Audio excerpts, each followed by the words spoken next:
This is my 2001 Lincoln LS, and let me show you what's going on here. I noticed yesterday that the side marker light right here is burned out, so what I'm going to do is replace this. Actually, I didn't even know it was burned out until I had to check the lights, because I got to get the car for a safety inspection and all the lights got to work.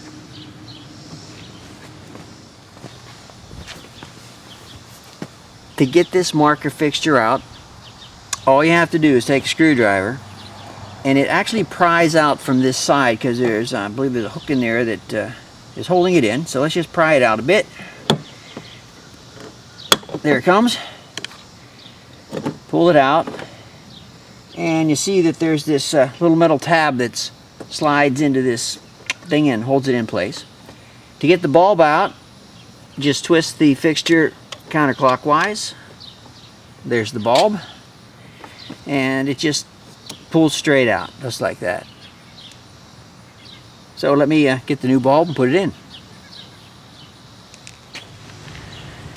Here's the bulbs. It's a this is a Sylvania long life 2825, and I already cut it open with box cutters, so they're gonna fall out. Now, I did put on a rubber glove only because I don't want to touch this bulb with my bare hands, because if you touch the bulb, you get grease from your fingers on it, and it doesn't last as long, and that's just not good.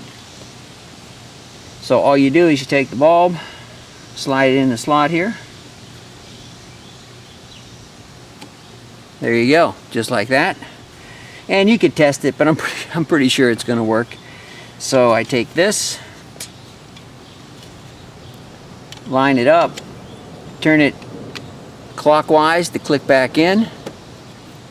I'll take this side, put the left side in, or excuse me, that's the right side, and just press this in, snaps into place, and you're done. Let me turn it on and see what happens.